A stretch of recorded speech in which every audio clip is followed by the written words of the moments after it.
Hi everyone, Chris here from IELTS Advantage with another success story. So today we have Maha who's going to share her story with you guys so that you can learn from her, get some inspiration and get the scores that you need. So Maha, can you introduce yourself to everybody?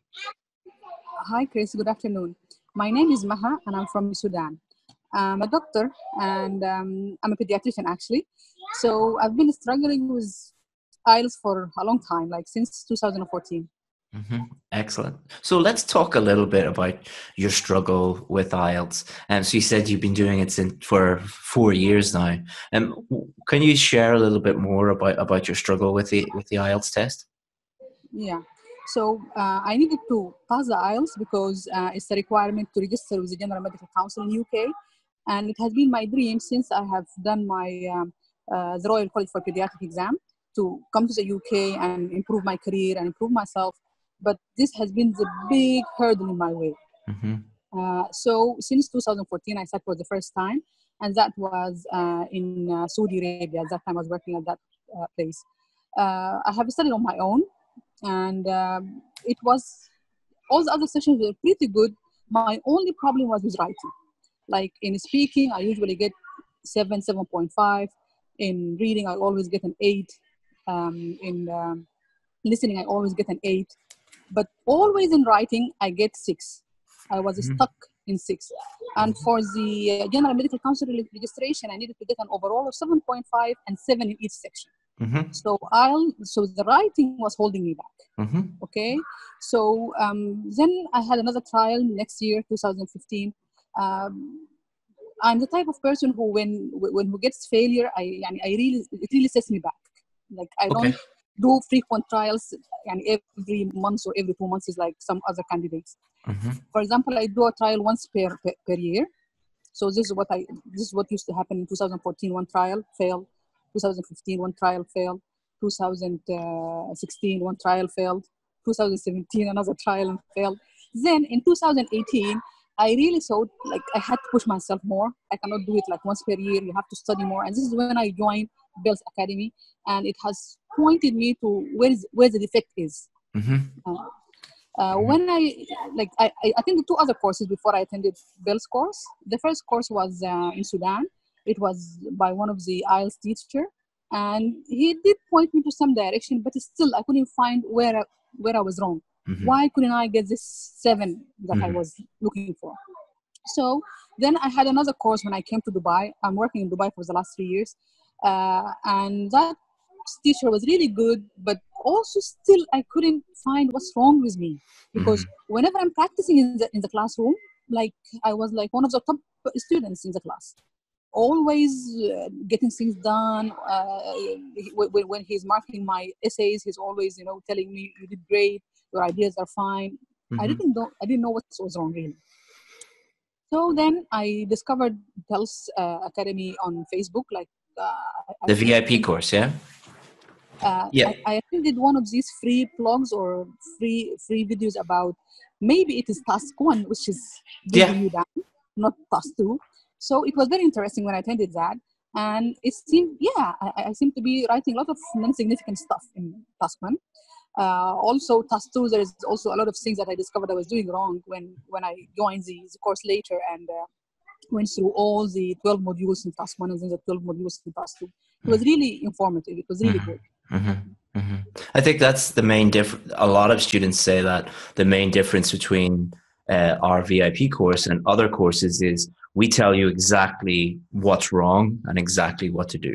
There are many, many great IELTS teachers out there, but sometimes when you go to a course, they just teach you a general syllabus, and they teach that over and over and over again, just like in a normal classroom. What we do is we treat each person as an individual and tell them, okay, here's your problem here. It's the same way as if my little boy he was feeling sick, I would bring him to a pediatrician, and you wouldn't tell me, I want to teach you about everything about pediatrics. You would just because I would imagine if I brought my little boy to you and you said, okay, I'm going to teach you everything about pediatrics. what would I say? Like, you're That's crazy. really, Can you just tell me? I studied 4 years to know about pediatrics. You Yeah, cannot know it, yeah. I was like, can you just tell me virtual. exactly what is wrong with my little boy and help him Yeah. fix it? And that's our approach to IELTS. Mm-hmm. We tell you these are the reasons why you're getting a Yeah. 6, because everyone is different, and Yeah. here's what you need to do in order to get a 7. Yeah. And that's very, very simple and very, very effective.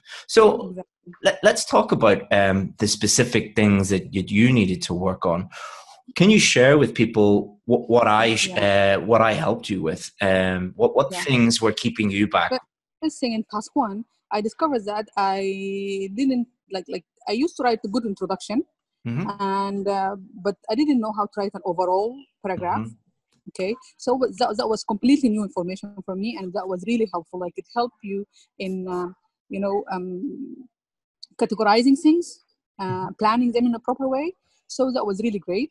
Mm-hmm. And then I used to make comparisons that doesn't really exist. Okay, Mm-hmm. so this is one of the things that I used to do. I used to overthink things. Okay, I didn't go for the obvious things that really looks you in the face. And I also had a problem with, sometimes the figures, they're not exact. I didn't know how to express that. Like when you say just under, just below, almost, so. Mm-hmm. And so I think when I mastered this, it improved my writing. Yeah. And I also used to include a lot of data, even when it's not needed. Mm-hmm. I completely didn't know how to write a table in a proper way. Okay, Mm-hmm. so yeah, all of these things I had to work on, and it took practice. Really, it took practice, and I had to listen to these modules like many times to make things. Yeah, and I had like like a notebook where I'm writing down and summarizing things so that I can go back to them again and again. And it really helped. Like, I really studied these modules from A to Z. Okay. Definitely. And I it mean, really helped. I keep, like, I have a notebook Yeah, for exactly. how I when I'm running my business and all of those different things. Definitely that piece of advice about just keeping a notebook, because if you don't keep a notebook, everything is stored in your head, and human beings are not very good at storing all this information. Yeah, you forget.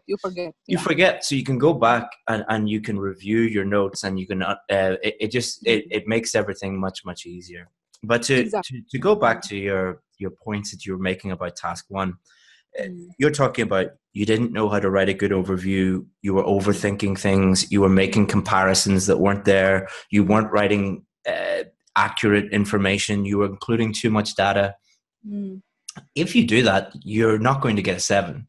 But just as I mentioned, it's becoming aware of those things.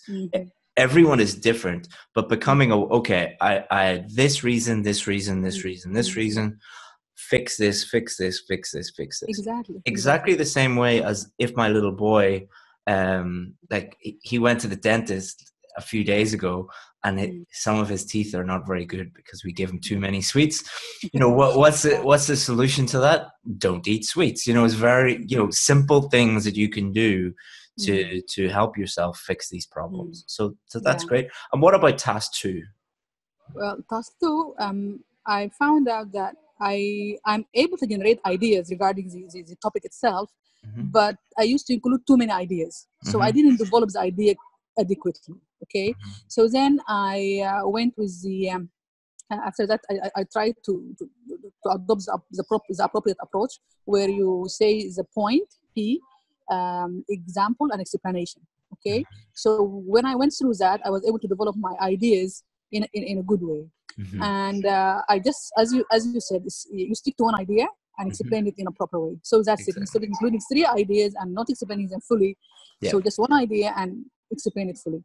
And I really made use of the way, like, how to give an example. Okay, like when you said, for example, you can say there was a survey that said so and so, just to point out to the ideas that you discussed, or there was so this type of examples, like, they really help me.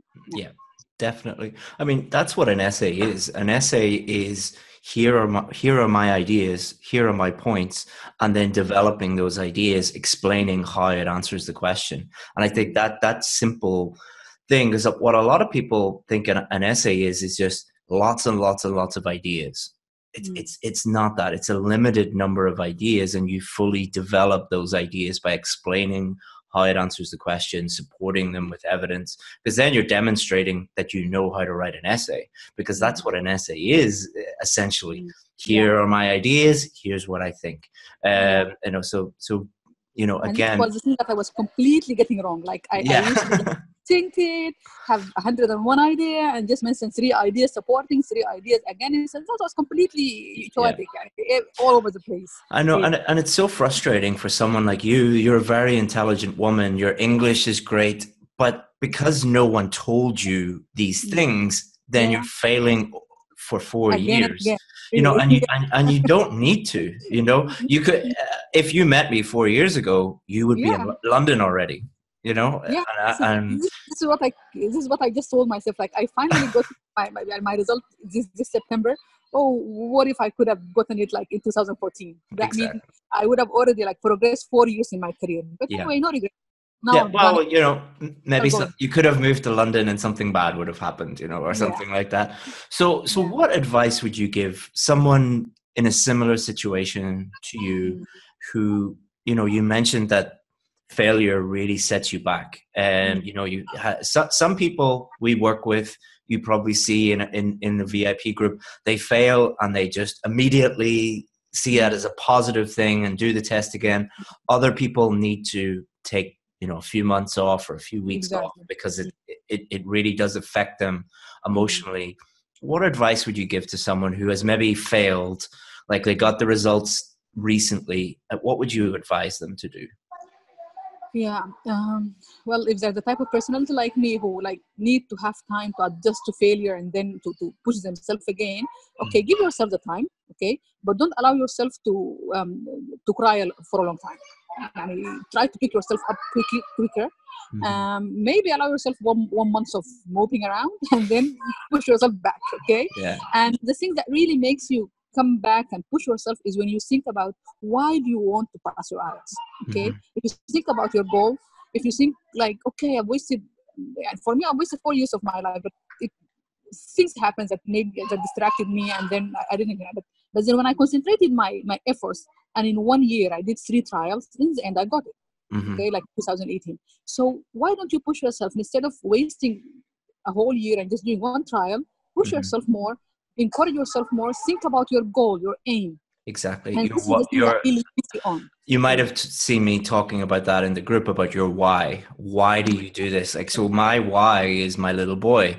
The reason why I work so hard and why I've established this course and it's because of my little boy. So sometimes when you feel demotivated, think of why you are doing it. It might be your child, or it might be, you know, you want more money, or it might be you want to get out of the country that you're in, or whatever. But always think of that thing. And also what you said about moping around, you know, don't feel that's part of the process for some people. You know, some people, they fail and they're not psychologically, they're not ready to start studying again. They need a day or a week or even a month just to, you know, feel bad.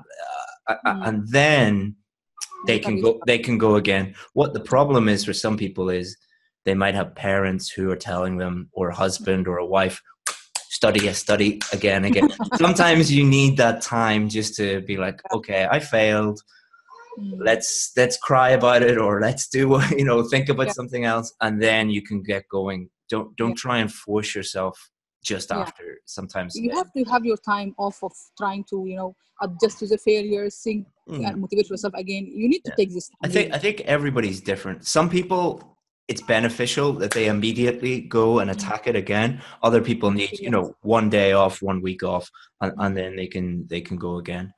So it's fantastic that you've got your scores. And are you going to go ahead. To advise people about is it's difficult to say it, but it's difficult to do it. But try to be, when you go into the exam day, try to be not under stress.